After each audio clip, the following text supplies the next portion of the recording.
How y'all doing? So, been a little bit stressful the last couple weeks. My job, we don't deal with it nearly as much as a lot of those in healthcare, but uh, COVID. So, I don't know what it is about people. We're almost 2 years into this, and people are still believing that it's a hoax, that, uh, people aren't taking it seriously enough, which that one's true, but maybe they're not just not taking it as seriously as you want to, or more likely they're just not dealing with it the way you want them to. So, uh, if I don't irritate you in the first few minutes of this, then I probably will at some point. Don't you worry, we'll get to you. But the whole COVID situation in the United States is a failure at every single level. Yes, it is very real. Yes, there are multiple variants. That's why we've never developed a vaccine for the common cold before, for a coronavirus before. It's because it's known to mutate so fast. We're 18 months in, and we're up to 16 different variants that we know of. We're all the way up to Omega, that's known to be circulating around China and everything. That we just don't know how widespread it is. But yeah, it's definitely real. It's definitely not going to be contained. I don't care what you do. It's just, you can't do that. Like I said, it just mutates too fast. That being said, going back, the response in the United States is a failure at every level. I have argued and will continue to argue that the initial shutdown, back February, March of 2020 was necessary. That being said, we needed to first develop the testing and initiate the testing to find out where the outbreaks were, how bad they were, stuff like that. Just should have been random sampling across the United States, concentrated mostly in the major ports of entry: New York City, San Francisco, Portland, all those major cities, Houston, and then random testing within those cities and throughout the U.S. in order to find out how far out it had spread already. And then the other part of that was to disseminate information on how to manage it and mitigate it that should have already been gamed out. That's the part that I don't see ever truly happened. As far as journalism goes, I have yet to see any Freedom of Information Act requests and publication regarding Donald Trump's meeting with the 50 U.S. governors. When was it? Back in March, April of 2020, discussing what the framework was going to be for how to manage the situation, the pandemic. Nobody's done that, and that is very disheartening, discouraging, and frankly irresponsible of the United States press. That information should be out there and able to better discuss everything. But without that, a lot of this is just speculation and moot argument. Like I said, we need, there's a nice tree to cut down. 2 of them. Anyways, come up here in the woods to get my mind right and relax, get some perspective and everything. Works out really well for me. But anyways, if you're Ron DeSantis and arguing that you're going to fine and pull funding from any institution that mandates masks and everything, or other public safety measures, you're an idiot. And if you support that not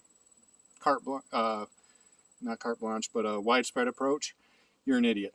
Likewise, if you're one of those that supports complete shutdown, other than local areas and stuff, you're an idiot too.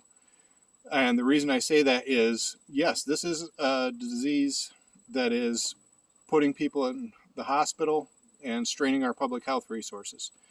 But likewise, if you are pushing for mass shutdowns and everything else, you're equally an idiot, because I know people that have died from coronavirus. I know people that have long-term health issues related to the coronavirus, the SARS-CoV-2 virus specifically, and its variants.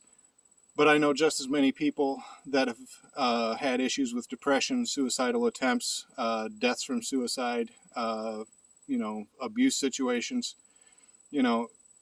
There's no one right answer. That being said, there are a lot of things that people should be doing. Wash your hands. For crying out loud, we are 18 months into a global pandemic, and not only are there adults that don't know how to wash their hands, there are freaking people in healthcare that don't know how to wash their hands. For crying out loud, shame on you. Learn. It's not that hard. Hot soap, hot water, soap, antibacterial soap. Do it for a minimum of 30 seconds. And do it all over your hands and wrists. It's not that hard. Get every nook and cranny. Anyways, simple precautions. There's a lot of merit to the argument. Well, we're not hearing about, losing weight and managing your health and getting outside, getting vitamin D, doing all this stuff to support your immune system and support your general health. There's a good point to that. If you're just a couch potato, or you go into the office and then come home, maybe clean your house, watch TV the rest of the night, you're an idiot. You need to get out and be exercising, manual physical exercise, cardiovascular exercise, a minimum of 1 hour a week. And that's just the basic. If you really want to promote your health, do it for a good half hour a day. And I mean actual cardiovascular activity. Something that's going to get your heart rate up, something that's going to get your respiratory rate up, make you take those deep breaths. One of the things that we teach people in nursing is when you have pneumonia or you're at risk for pneumonia or anything like that, is turn, cough, and deep breathe.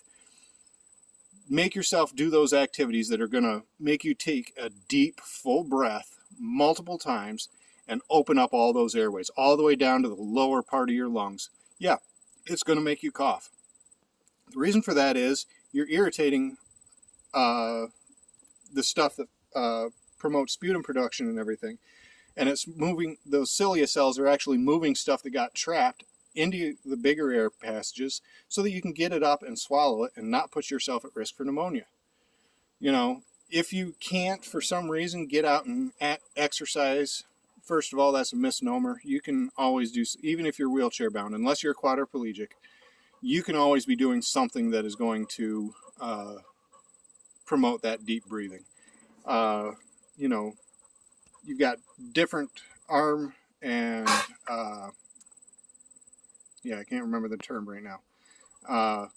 Isometric exercises and everything that's gonna get your heart rate up. It's gonna make your muscles work. Promote circulation and everything. Promote that breathing. Yeah. Second with that, your healthy eating and everything. If all you eat is prepackaged foods, again, you're an idiot. Eat healthy. Leafy greens, fresh vegetables, whole meats. And I'm not talking meats from McDonald's or anything like that. I mean, you actually know the farmer that raised the cow. Or if you don't, you know the person that knows the farmer that raised the cow. Local meats, local vegetables, factory farms and everything like that. We can have that discussion another time. But 97% of all farms in the United States are family owned. 97% of farms in the United States are family owned. 3% are corporate farms. So, we have a vested interest in our crops and our animals living while being healthy because we're the ones eating them too. And a lot of people will go out and truly eat right out of the field, whether they're quote unquote factory farm or not. Stuff like that. Managing your diabetes, managing, your blood pressure. If you get out and exercise and you're maintaining a healthy weight, you are far, far at risk, whether vaccinated or not, against having long-term complications of the SARS-CoV-2 virus. That being said, there are people that have been athletes and everything else that have been hospitalized. I'm not going to go into it a lot, but that's why we study these viruses. That's why we continue to study the hospitalizations and everything, is because there are idiosyncrasies that we just don't know, don't understand, that we're learning about. But, you know, there's just so much that we don't know, and until we study it, we can't. And that doesn't mean that it's a conspiracy theory or anything else. That's just the reality of medicine. You know, so, you know, whether you're on one end of the spectrum or another, you know, like I said, this is a very real virus. This is straining public health resources in many, many areas, and it's going to get worse again this winter. Part of that's because people are refusing to vaccinate that probably should. That's because people are just going out and doing whatever, you know. And don't get me wrong, there's reason to question a lot of the authorities. For crying out loud, you can go out and riot in the streets or protest in the streets or mix of both or whatever and not face any repercussions or criticisms other than right-wing news. And yet you can't go to church or have a cookout or family get-together, whether you're following CDC guidelines or not, and get criticized from the left. You know, it's a complete debacle the way this has all been played out and everything. And I think politicians in general, I think there's probably some that truly have been working, you know, as a good balance in the middle. But for the most part, they're just, you know, playing politics with it. They're putting the nation and our resources at further risk and further harm because they would rather politically pander than actually take that conscientious approach that should be, you know, being pointed out, you know. And if you're a politician, you're seeing this and you realize that's what you've done, shame on you for what you've done in the past, but it's not too late to change it. You know, start taking those steps. Be the person in the middle that should be the one getting all the attention and should be doing everything right. And if you're going to continue to play political games, then you should not be in office. And I will advocate in every way possible for your removal from office, because we've got too much at stake. You know, our liberties are being curtailed, our resources are being strained, and you know, you guys are out there playing politics, and it shouldn't be that way. You're elected to a position of authority for a reason, and you're abdicating that responsibility. So, you know, like I said, just be smart about everything. If you're able to get the vaccine and you have sufficient health effects that you should be getting the vaccine, do it. These vaccines are not developed in any way, shape, or form for public control. They're developed for public health. The mRNA vaccine that is the backbone of the current vaccination efforts has been studied largely. Yes, there are health effects and risks and everything else. There's a couple syndromes that are associated with mRNA vaccines that have not been very well studied. But on the large population scale, the risks in this case outweigh the benefits. And, you know, it's shouldn't be too much to ask. That being said, there are people that should not get the vaccine, and I'm not pushing for that. You know, people that have underlying neurological conditions that the vaccine's effects are not well known, you know, other conditions and everything. Okay, I get it. I'm not pushing for that. Don't misunderstand me. But the majority of people, it's not a bad thing. Is it going to be 100% effective? Absolutely not. And if you're one of those people pointing and saying, well, people are getting hospitalized even though they've had the vaccine. Yes, that is a fact. And part of that reason is, well, there's a whole lot of reasons. One is the waning efficacy of a vaccine. It does take time for your body to ramp up the white blood cell and everything production to combat a reinfection. Maybe your body just didn't manufacture the different variants, you know, or self-mutate to adapt to these different variants and everything else. But the same thing goes for natural immunity. Having already gotten gotten the virus and recovered from it, and you get another strain. Yes, your likelihood of needing, hospitalization or anything is decreased, but it's not zero.